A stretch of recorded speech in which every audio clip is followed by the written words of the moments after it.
Mrs. Meyer, and today I'm going to show you one of my favorite demos, which is throwing on the potter's wheel.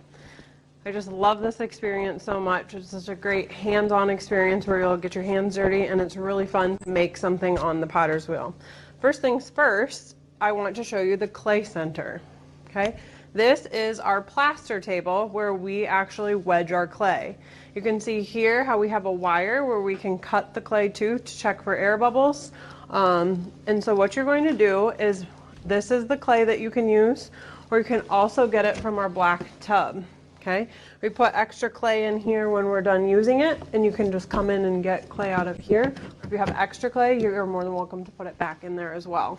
If you're taking it from the plastic container, the plastic bag, you want to make sure that when you're done with it that you twist this and then that you turn it upside down on that twist. Okay, that prevents air from getting in. Let's see an example of what happens when you don't do that. This is an example that I had where students actually left the block like this. And all of this clay dried out. Okay, now we can recycle it, but it's a lot of work. I just keep this one now for an example to show you kind of what happens when you leave clay out. So again, it's super important to make sure that you wrap that clay up when you're done. For this, you need about a softball size or a baseball size chunk. Okay, so this chunk's a little large. I'm going to just use my wire cutter to simply slice this on the wire to cut that in half. Okay, now I have a smaller chunk. I want a little bit more. Okay, so I'm going to wedge these two chunks together. Now you may or may not remember wedging. Again, I'm automatically twisting that and putting that back on that twist to keep that clay dry. Now, if the plaster table it has a lot of dry clay on it, you want to get a wet rag and just kind of wipe that clay off. You never want to scrape up dry clay. Okay, that gets into the air and that dust is really harmful for your lungs. So make sure you always wipe up dry clay wet. Okay, now I have an area right here that I can wedge on. It's ready to go for me. These are my wedging hands. You're going to take your hands like this, and I'm going to take the clay and then I'm going to push down. Then I'm going to pick it up a quarter turn and do the same. I'm going to do this about 20 or so times. This takes a little bit to learn how to do, but once you get the hang of it, it's pretty easy. If you need help wedging, just give me a holler.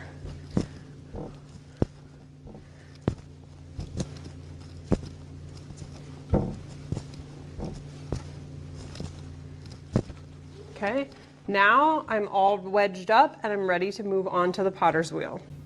All right, now we're at the potter's wheel.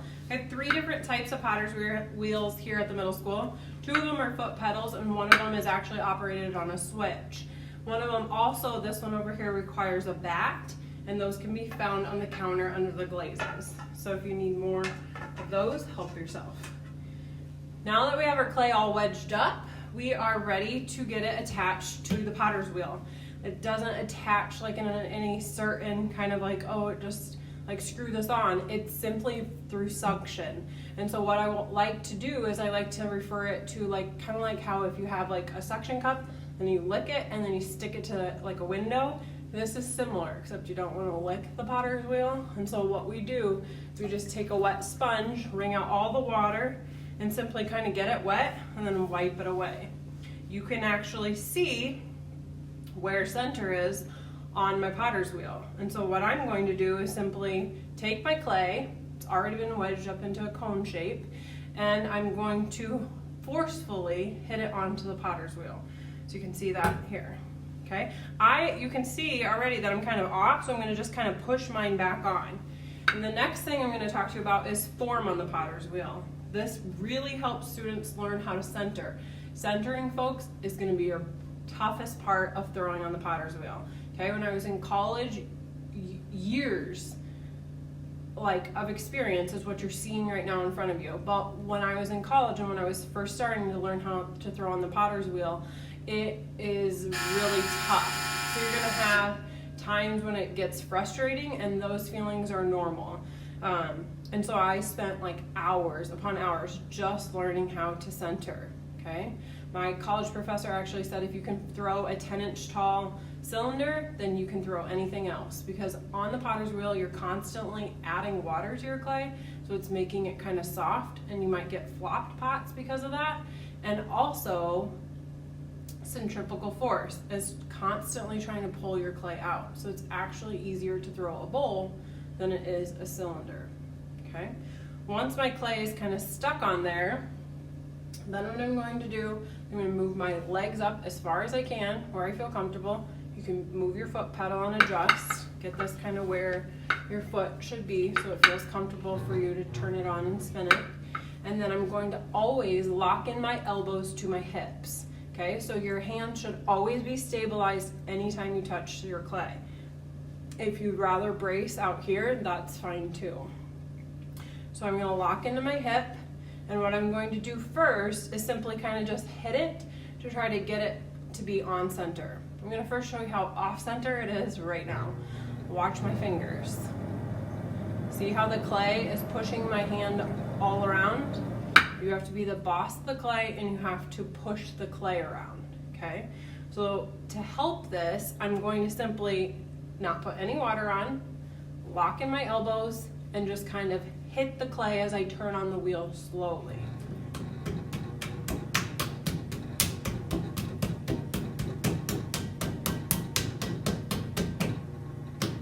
And you can use these rings to kind of help you. Okay, they're on all of the wheels, so you'll be able to kind of see that.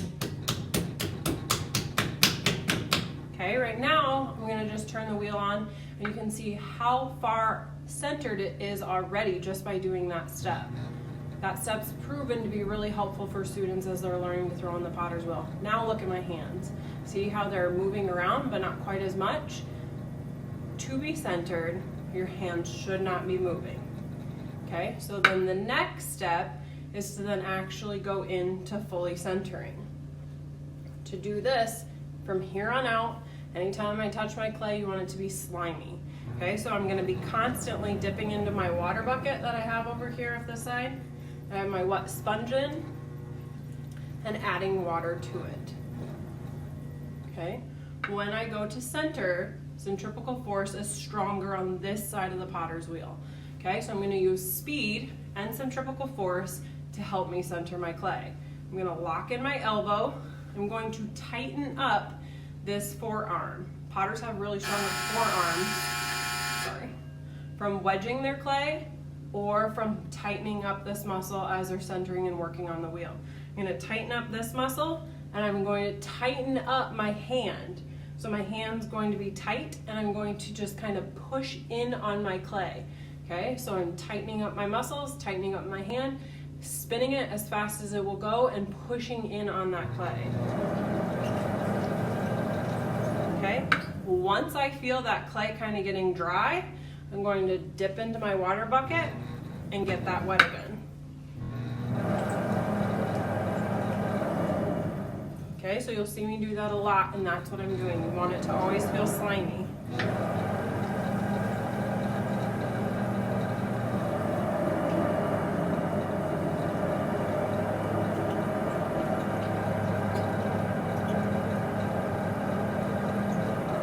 Sometimes I even just kind of use this hand and just kind of use that hand as kind of my main point. You'll also get slip on your hands. You can see here I have a lot of slip on my hands. I'm going to simply take that off, and you can scrape it on your water bucket if you want, or you can even scrape it on the side of your wheel.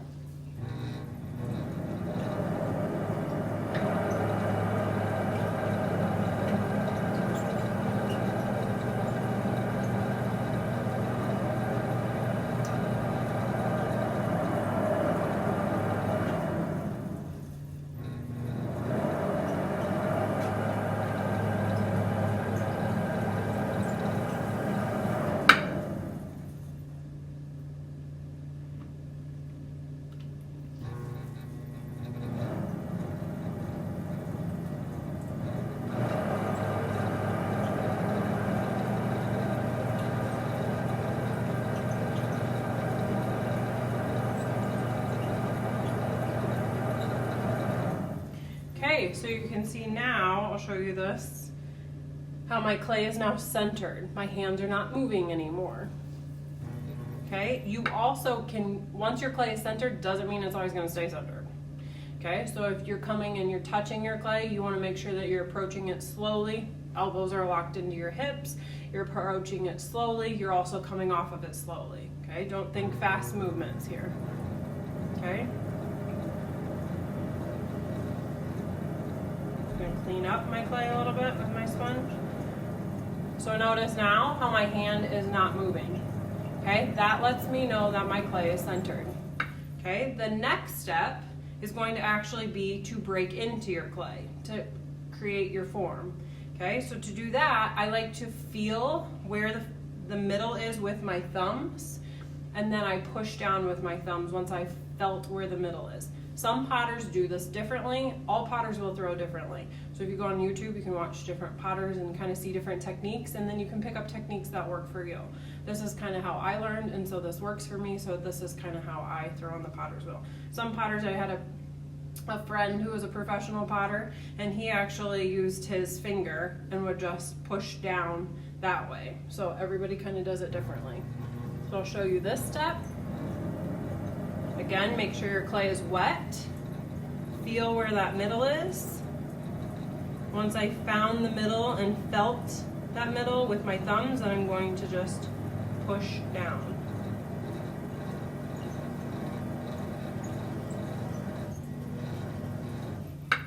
Okay, and now I've created the beginning of my form. You want to know how thick your bottom is. And to do that, we check the thickness of the bottom. We use what's called a needlepoint tool. Needlepoint tools are stored on the back counter in this kind of container back here.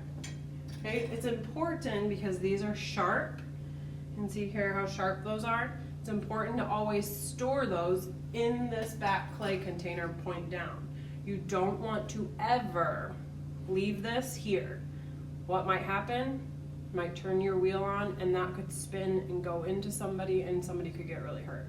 Okay, I did one time stab those into my hand and had to go to the hospital and get a tetanus shot because they were really sharp and brand new. So just please be careful with the needlepoint tools. Your wheel will be stopped for this step. You will push this down to the bottom. Once you hear it touch the bottom, then you're going to move your finger down on the potter's wheel until it touches the bottom of your clay. And then when you lift it up, then that will tell you how thick the bottom of your clay pot will be. So I'll show you that step here. Push down, measure. This is how thick the bottom of my clay pot is currently. Okay, that's a lot. That's pretty thick.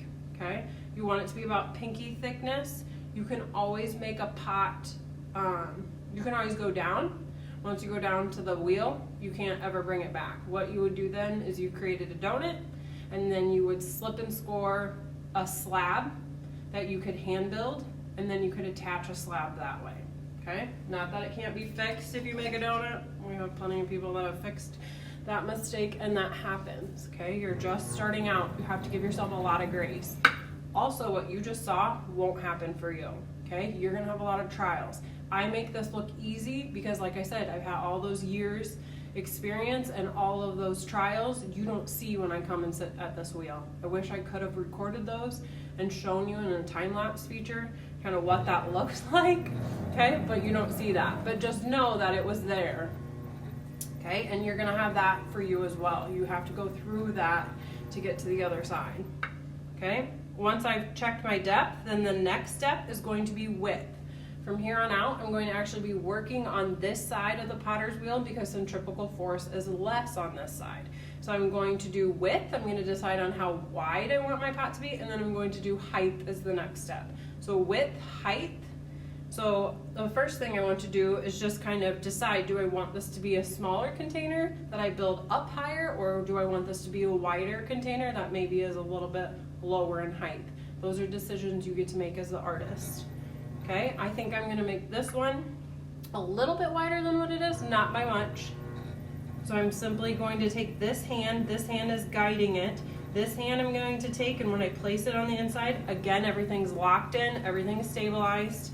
When I place this on the potter's wheel, I'm going to kind of pull out. So this hand is using force that's going this way. So I'm taking a little bit of force, and this other hand is just kind of a guide, and I'm pulling that pot out slightly.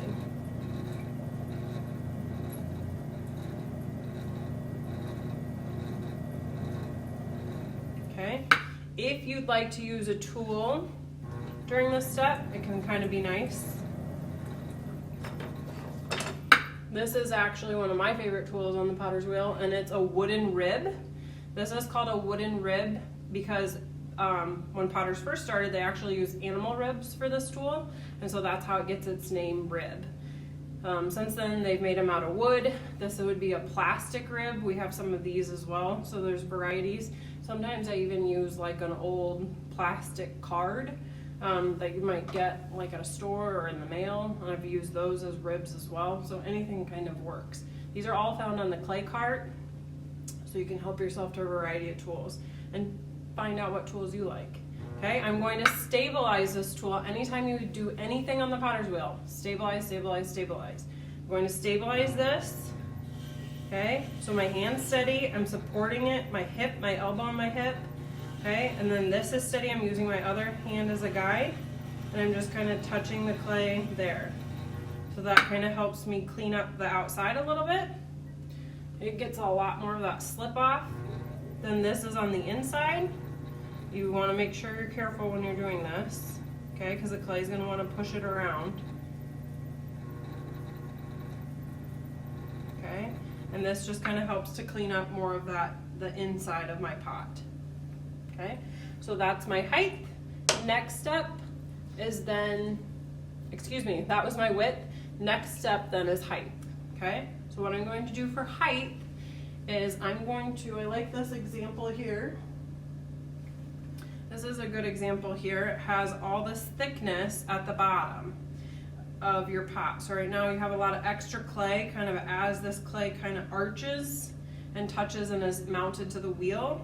So what I like to do is I like to scoop up with this hand all this extra clay, and then my other hand is slightly above, and then I just move up this piece to take that extra clay that's down at the bottom and move that up to the top. Okay, so that's what you're going to see me doing. I like to also talk about this as a step. So depending on how fast your wheel is going, you want the clay to pass all the way around your fingers, so like a full circle, and then you're going to move up to the next step. And it'll go all the way around and then up to the next step, except instead of doing it as steps, it will be a fluid motion depending on how fast or slow your wheel's moving. Okay, so I want you to watch to see if you can see the ring as I kind of move this piece of clay up. Again, I'm getting it wet, I'm locking in my elbows, I'm stabilizing my hands, I'm gonna scoop, I'm gonna take the sponge. You don't have to use a sponge. Some potters, again, do this step differently. They'll go like knuckle to knuckle. I'm not for sure how they do that, but they do. I learned with a sponge, and so it's kind of whatever works for you. And so since I've learned that way, then that's the way I like to do it. Okay, so here we are. I'm gonna scoop up this extra band of clay. My outside hand is slightly below my inside hand. My inside hand is going to be slightly higher than that. Okay? Get your hair out of the way.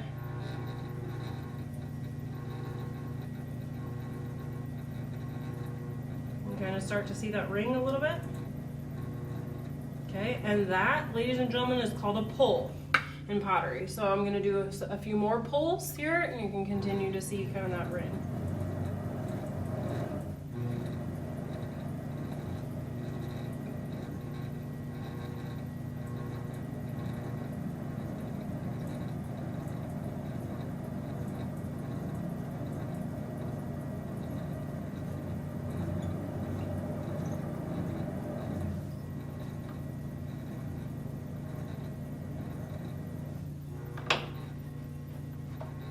Plastic one. Sometimes I like to just like kind of get my form back a little bit from bringing it up. And I also have a tendency to pull out. So a lot of my pots have lips on them, so I'm gonna try to push this one back a little bit. I'm just stabilizing my hands, kind of bringing that piece back in. Okay, do another pull here.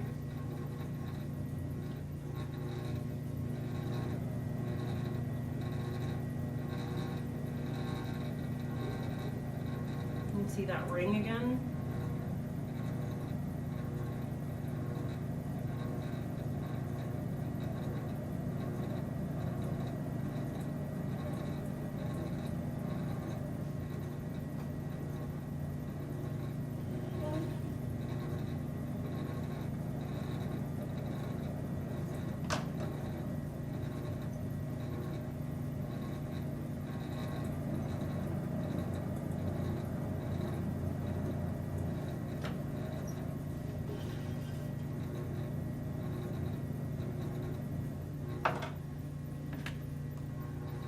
Okay, we'll do a few more pulls to try to get that thickness of your pot. You know, if you're a good potter, if you pick up a piece of pottery and it feels kind of light, you know, you're a beginning potter if you pick up a piece of pottery and it feels really heavy. Okay, so beginning potters won't push the thickness quite as much. They'll kind of leave things thicker because things are then more stable. Or more advanced potters will be able to throw items or pots that are a lot thinner for what their size is. Okay, you also don't, as you're adding water to this, one thing you don't want to do is you don't want to have water sitting in the bottom of your pot. So if you do get water in the bottom of your pot, you just want to take a wet sponge and kind of dip in and pull out that extra water. Okay, if you leave water in the bottom of the pot, it can weaken your pot and it can also allow the bottom of your pot to crack.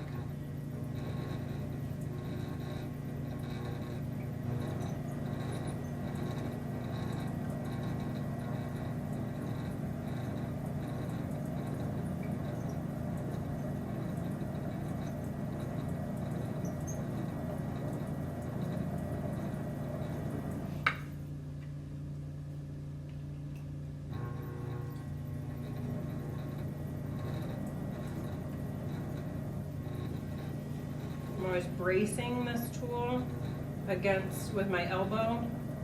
Everything's braced again every time I touch the clay. Okay, I can feel on the bottom I still have a lot of thickness that I want to try to pull up. So I'm going to do maybe one more pull, two more pulls.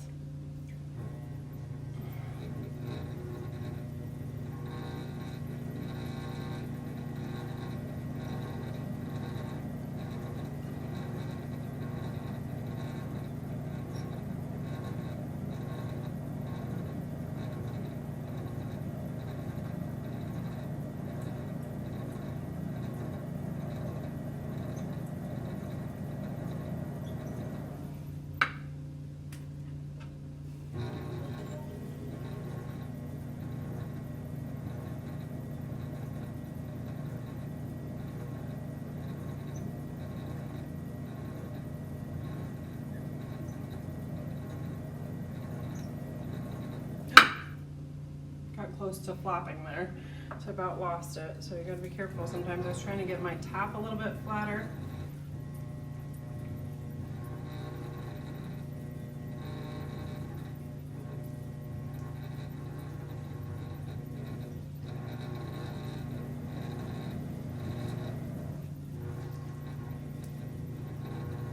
Okay, we'll do one more pull and then I think we'll call it good. One thing too you can do, like my top, it's got a little bit more of a wiggle to it.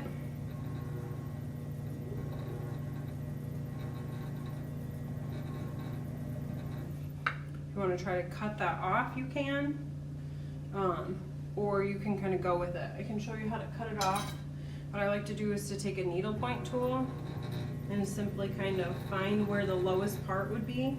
And then just slowly, notice how my thumb is braced against this tool. And then I just kind of slowly push in to kind of cut that off. Okay, so then I just kind of cut off some of the top of that pot.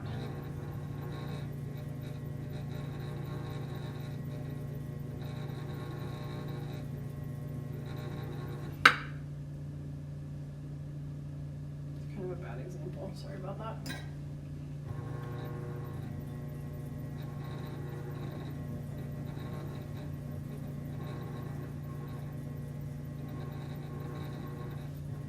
Okay, one more.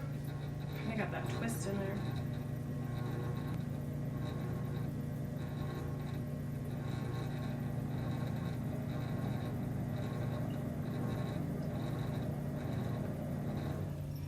Okay, one more pull, and then I think we're good.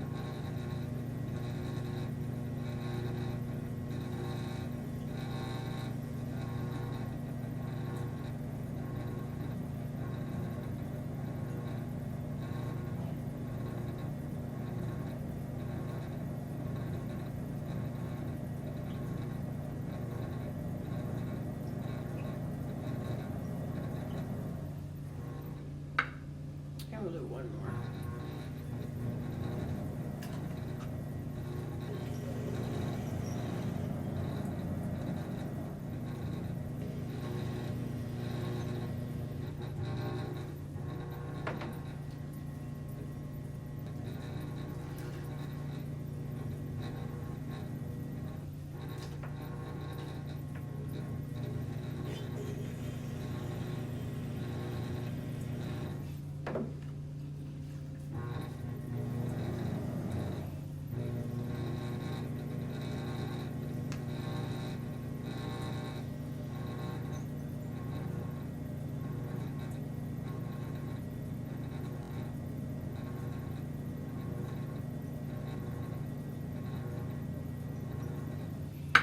Okay, so I do want to try to work on my rim. You can kind of see how it's kind of wavy. I'm going to try this again. Last time I did this didn't work quite as well as what it usually does. So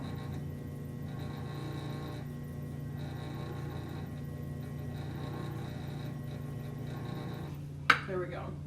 And then you can kind of see how then the top is a lot more even. Okay, I can take my sponge too. Just get this wet. Kind of smooth that out. Okay, and the next step is curves. So once you have your height, then you can kind of decide on what kind of curves you would like to do. And what I like to do is kind of pull out the bottom, so my inner hand is just kind of pushing out, and then I might pull in.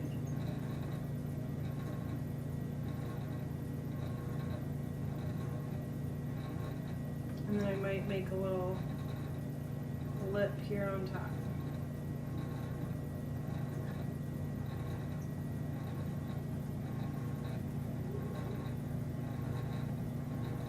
Okay, so you can kind of control the form that way. I also like to lift up. This is just a wooden knife. I like to get this wet, get my hands wet, and just kind of lift up the base a little bit to kind of get some of that extra clay that's, see kind of how that just really sets that piece up by giving it a little bit of a foot. And then I use my other hand, just my index finger here, to kind of smooth out.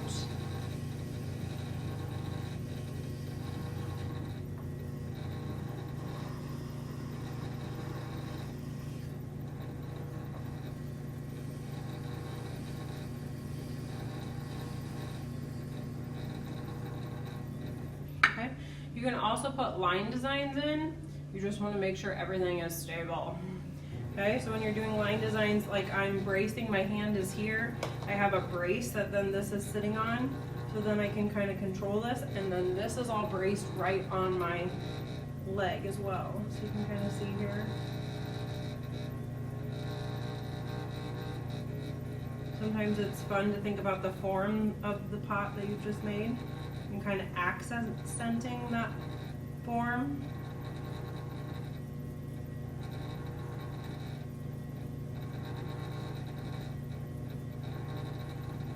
Just a stripe detail there. I like a stripe detail up top.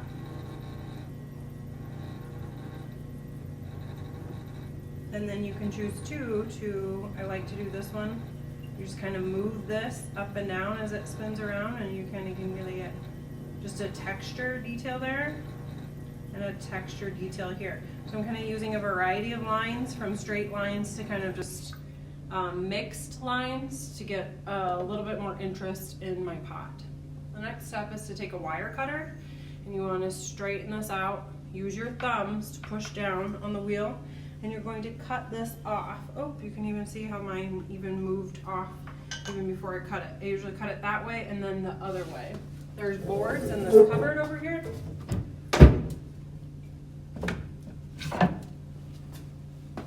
I like to take one of these boards and then just rock this off and set it down on one of these boards. Then you can move it to the back counter back here. Grab something to put your name on it. Then to clean your wheel, you never want to scrape this with metal. You can take one of your ribs, scrape up that extra clay that might be on it, and then you want to get a wet towel and you can just clean it up that way. Okay, notice how clean that wheel is. These actually, this one pops off.